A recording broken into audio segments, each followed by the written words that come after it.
I'm being gently guided to talk about it, so someone needs to hear this to be a confirmation.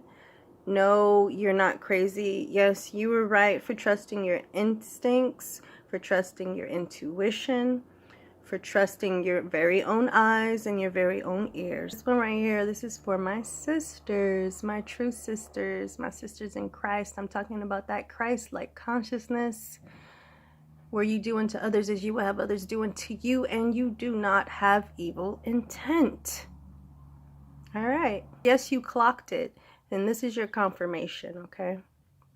I didn't actually know about destiny swapping until I experienced the bizarre. It was very bizarre. I experienced it, and if you were to talk about this to somebody else, you know, you would sound very like, cuckoo, possibly.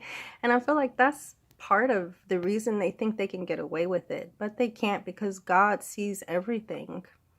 And so does the father of lies, the God that they serve, the father of lies. And you know, the father of lies will collect, guaranteed. So let's get into this. I'm going to talk about some red flags on destiny swapping, and this is through my very own experience. I experienced this with my sister-in-law, okay, my husband's only sister. And so part of what she did was she would constantly say my brother. Now, I babysat for her. She had 2 children, 2 babies, and during this time frame, whenever she referred to my husband, she would say, my brother, my brother, my brother, every time. She would never use his name. And I thought that was very bizarre, because we don't know anyone else with the same name that my husband has. And the reason why I'm saying my husband right now is because I don't want to give out his name, okay? But what was her reason? Yeah, there was no reason like that. So that right there was a red flag. Consistently, my brother, she would say, my brother, my brother, my brother. So there was this reinforcement of that false sense of entitlement. Yes, that was a red flag. Another red flag is when they try to give you clothes that they have already worn, okay?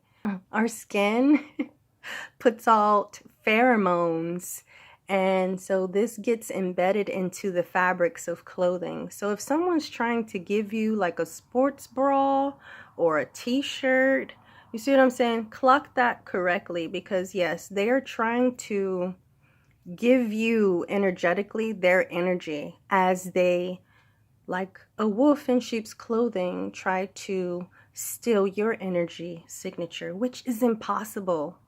Can we just put that out right now? It's not possible. This destiny swap business is BS, okay? It's not going to work with a chosen one. It's not going to work with a child of God, because you have the love of God in your heart. You're in the frequency of truth. So it's just not going to work energetically, frequency-wise. It's not going to work. But what happens is that God gives them reprobated minds and will allow the illusion to take place. And so, and this is for good reason, because during the period that they are in the way with you, it's like spiritual court happening. Only we don't know, but beyond the spiritual veil, everything is being recorded by God and by the father of lies, the God that they serve. And the devil will collect. Okay? So just be assured, like, you have nothing to fear. Nothing. All right, so here was another red flag. The agreement was to babysit, okay? But once I started, next thing I knew, I was being I was being asked in such a way where it's like to do the laundry, right? And it started out like this. Check it out. She would go to work and I was there, and she would message me, oh, can you put my, I forgot, you know, she didn't forget, will you put my wash load into the dryer?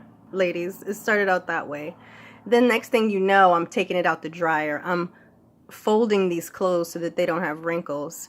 Next thing you know, months later, she's telling me where her husband's work clothes go, like which hanger, what color hanger her husband's work clothes go. I was like, what? And then she would send me messages on like food to cook for her kids. I'm not about to get down in the kitchen when I see her prepare food for her child. It's from frozen. She bought this pre-made food already from frozen. She would just heat it up but for me, she's sending me messages on recipes where you got to wash, chop, peel, all this stuff, all this extra stuff. I didn't see her doing that. So there was another one right there. She was trying to get me to be her, but even more so, you know? And through it all, what they do, these are more than likely covert, malignant, narcissistic people. So there's going to be passive aggressive digs at you, and then there's going to be victimization. They victimize themselves. They boo-hoo about things. They'll cry about, oh, my husband this, he leaves his clothes on the floor. Next thing you know, you're the one picking them up. So that was a red flag. Another red flag for me was they ended up calling me, saying that I was like a third parent.